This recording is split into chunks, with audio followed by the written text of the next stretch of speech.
Journal of Discourses. Volume 4. Discourse 25. Delivered in the Bowery, Great Salt Lake City, Sunday morning, October 5, 1856. Subjects include the Handcart enterprise, returning missionaries, and Exhortation to the Saints to rescue the brethren and sisters on the plains. By Franklin D. Richards. My brethren and sisters in the Lord, I rejoice exceedingly in being permitted to go to the nations of the earth to engage in the discharge of duties laid upon me, and in getting back in safety to your midst. To see how you have increased in numbers, and how you have extended abroad, truly indicates that the work of the Lord is onward here, and it is onward too in the old countries, where the gospel has been preached with success. I cannot take the time now to rehearse the varied circumstances and incidents of my mission, for the main thing before us now is to help in the brethren who are on the plains. The subject of immigration by handcarts is one that will do to talk about.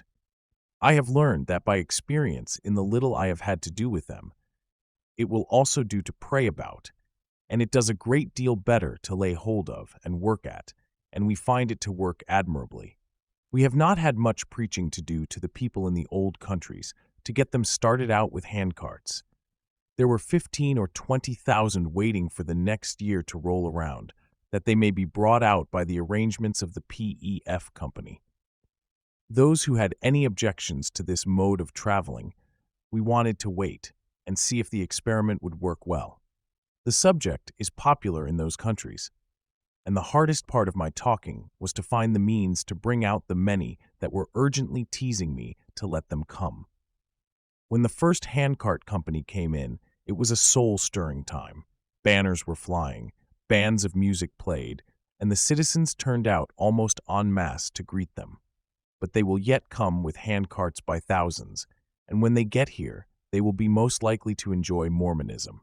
This time, we have not been preaching them easy and smooth things, for we had heard of the hard times you have had in the valleys, and we have invited them to come and share with you. And we have given them to understand that in coming here, they came to work out their salvation.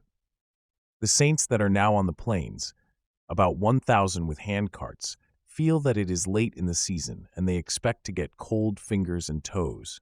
But they have this faith and confidence towards God that He will overrule the storms that may come in the season thereof and turn them away, that their path may be freed from suffering more than they can bear. They have confidence to believe that this will be an open fall. And I tell you, brethren and sisters, that every time we got to talking about the handcarts in England, and on the way, we could not talk long without prophesying about them. On shipboard, at the points of outfit, and on the plains, every time we spoke, we felt to prophesy good concerning them. We started off the rear company from Florence about the 1st of September, and the Gentiles came around with their sympathy and their nonsense, trying to decoy away the sisters, telling them that it was too late in the season, that the journey would be too much for their constitutions, and if they would wait until next year, themselves would be going to California, and would take them along more comfortably. When we had a meeting at Florence, we called upon the saints to express their faith to the people, and requested to know of them, even if they knew that they should be swallowed up in storms, whether they would stop or turn back. They voted, with loud acclamations, that they would go on. Such confidence and joyful performance of so arduous labors to accomplish their gathering will bring the choice blessings of God upon them. I would like to say a word to the sisters here, for they have a tremendous influence sometimes. Let me say to some of those that came out in the earlier years of our settlement in these valleys, you thought the journey quite long enough, and that if it had been a week, a fortnight, or a month longer, you did not know how you could have endured it. Many of you came in wagons, bringing the comforts of life with you in abundance. Sisters, think of those fatiguing times, and stir up your good men in behalf of those who are footing it, and pulling handcarts 1,300 miles, instead of riding 1,000 as you did. The aged, the infirm and bowed down, and those who have been lame from their birth, are coming along upon their crutches, and they think it is a good job if they can walk the most of the way through the day and avoid riding all they can. Indeed, persons of nearly all ages and conditions are coming. There are also delicate ladies, these who have been brought up tenderly from their youth, and used to going to school and teaching school, playing music, etc. But when they received the gospel, they had to bid goodbye to fathers and mothers and were turned out of doors. That taught them the first principles of gathering up to Zion. And the idea that there was a place here that could be truly called home inspired them to go along, to the astonishment of their friends and kindred, and that of the Gentiles on the way. When I think of the devilish doings of those abroad, I feel wroth in my soul to see what the saints have to put up with. The wicked found, after trying their best, that they could not coax away even the most tender and delicate from their toil of drawing their handcarts, from 15 to 20 miles a day. The saints are happy to perform this labor and make the welkin ring at night, when their day's toil is over, with their songs of praise and rejoicings. I could but think of the way Israel walked in olden times, when the Lord rained down manna for bread, and they were not allowed to keep any till tomorrow, and in that wilderness required of them to build a gorgeous tabernacle and carry it on their shoulders. I have thought that the gathering of the honest in heart in these latter times is much like that good old mode. And it must be good, because it is in the Bible. The Gentiles found that they could not turn away the good and the faithful, who are back in the hills pulling their handcarts. Many of those now back are poor, and had not enough to get away from their homes with, and now they have scarcely a change of clothing. If they can have some slices sent out to them, and a few blankets to make them comfortable at night, and flour enough, with what beef they have along, to make them a good meal in the morning, they will make those handcarts work powerfully. But if they are tender-footed through going shoeless, and when they lay down at night, if they lay cold, it will tend to retard their progress very much, however good their faith and resolution may be. I realize in talking to you and applying to you for help to aid those brethren and sisters that it is as just and worthy a cause as can be espoused. I pray you, as you regard those on the plains, as you wish them to come and share with you the words of life and the ordinances of the house of the Lord, and as you desire Zion to be strengthened, and righteousness to take the place of wickedness on the earth, to arise up and bring those saints in, for it is late in the season, and 10 to 1 they will have snowstorms to encounter, though the Lord will not let them suffer any more than they have grace to bear. It is our highest privilege to do all we can to ameliorate the sufferings of those brethren that are thus trying to work out their emigration. President Young wrote to me a year ago, stating that if I got his letter, I should have joy in carrying out his plans. I testify here that I never entered into any measures that filled up my soul with joy, faith, and energy, so much as this plan for gathering of the honest poor. It was late when I began the work, but we could not get at it any sooner. We have wrought with our might, and Brother Daniel Spencer has been a pillar of strength upon which the hopes of thousands have rested securely. I rejoice exceedingly with him in the excellent feelings that his own conscience and bosom inspires him with when he remembers his labors.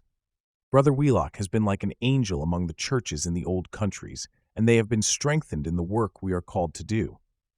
We did not stop to inquire whether the plan was a feasible one or not. That was none of our business, and when the word said handcarts, we understood it so. Brothers Van Cott, Grant, Kimball, Webb, and others have labored with all their mights this season. I assure you it has been by some hard thinking, hard working, and doing the best we could unitedly that we have accomplished what we have. But our souls cannot be satisfied nor rest until we feel assured that the brethren and sisters now on the plains are brought forward and made as comfortable as the circumstances of the case will admit of. Before leaving England on the 26th of July, I had the pleasure of welcoming brothers Pratt and Benson to that interesting and important field of labor. We had a joyful conference at Birmingham and a council of the general authorities of the church in those countries. Those brethren expressed themselves very satisfactorily and cheeringly as to the condition in which they received the work at our hands.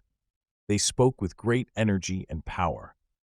The fire of the Lord was felt through that conference, and will be felt in all the conferences through the pastors and presidents who were with us, counseling on the condition of the work of the Lord in the European missions. The cause of truth is progressing there as well as here.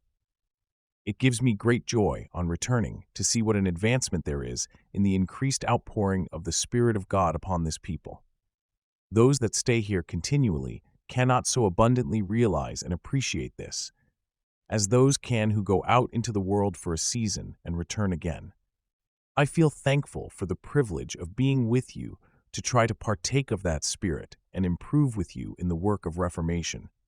I realize every time I go out from you that the works of darkness are more consolidated and powerful against the cause of God on the earth. Hence the saints need increasing strength and power. I feel joyful to come back here and feel the spirit and influences that are here. The brethren that abide here year after year do not know the power that is in them by the workings of the Holy Ghost and the exercise of the holy priesthood, but when they get out in the field of battle, where they have to contend against the adversaries of truth, then they can realize the strength of the Lord upon them.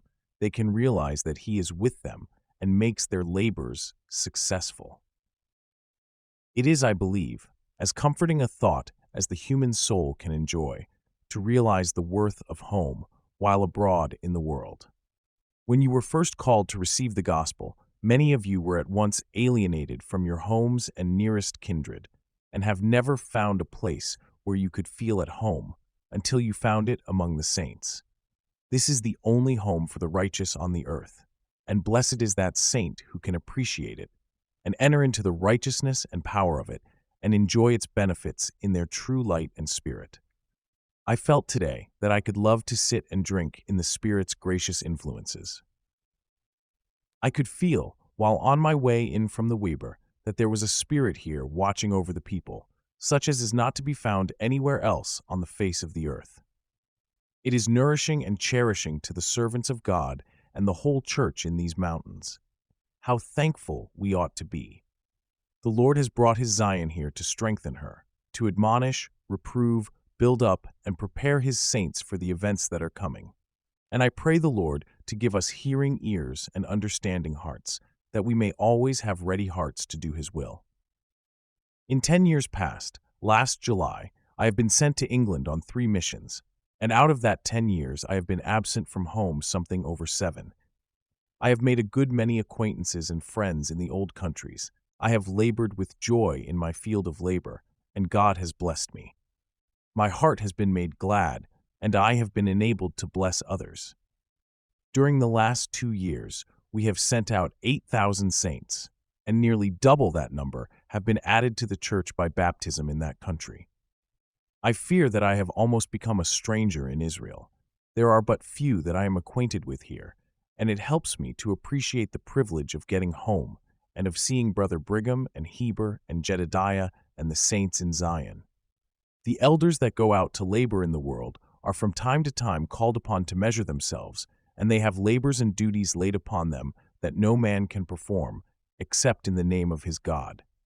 And it behooves every man and woman to strengthen themselves in the name of their God continually, to have their armor on and keep it bright, as the President said to us last night. I do not intend to lay it off. I thank God for the strength He has given me among the nations. I praise His name for these good brethren that were with me. I never labored with a company of brethren with more joy, satisfaction, and good cheer. I mean these brethren who went with me, Joseph A. Young, William H. Kimball, George D. Grant, and others. They have been like the deer on the mountains to carry the expresses of the saints and to render any and all kinds of help in hard times. They are men for whom the Lord has much regard, and though their words might not come forth in the same smooth shape as those of some men, yet they hit as hard when they were called upon to chastise the wicked, and they also comforted those that needed comfort. They took hold with me, shoulder to shoulder. I do not wish to take much credit to myself, for what I have done has been accomplished in the name of the Lord. My brethren out of the office and in the office helping me to their utmost. I wonder and am astonished when I think of what the Lord has brought his people through in the last days. What would have put another people underground, they have surmounted by the influence and power of the Eternal. Already, we are a great people. There is hardly room for us, yet we are but as a drop of the bucket to the great work before us which has yet to be done. And the more there is accomplished, the more we see there is to do, and doubtless it will keep on so, worlds without end. I want to grow up with the church. It fills my heart with praise and melts me into contrition when I think I am called upon to engage in such a work. I wish to employ all my energies and influence, everything I can control in its interests. I ask the Lord to lend me the blessings and comforts of this life for the time being, and to inspire me to use them to his glory, whether it be a family or earthly substance. It is one thing for a man to learn to live away from home and to preach the gospel and magnify his calling there, and it is another thing for a man to learn to live at home and magnify his calling here. I want to obtain grace, that I may magnify my calling at home and away from home, and I desire the continuation of your confidence, love, and faith, that I may live and wisely improve upon that which is not my own, that in the end I may receive the true riches. Concerning the Handcart companies this year, it is an experiment. We cannot yet tell you exactly what it costs to come through in that way, but we know that it is going to cost those on the other side of the mountains cold feet and a great deal of affliction and sorrow unless we help them. The word today is mules, wagons, flour, shoes, and clothing.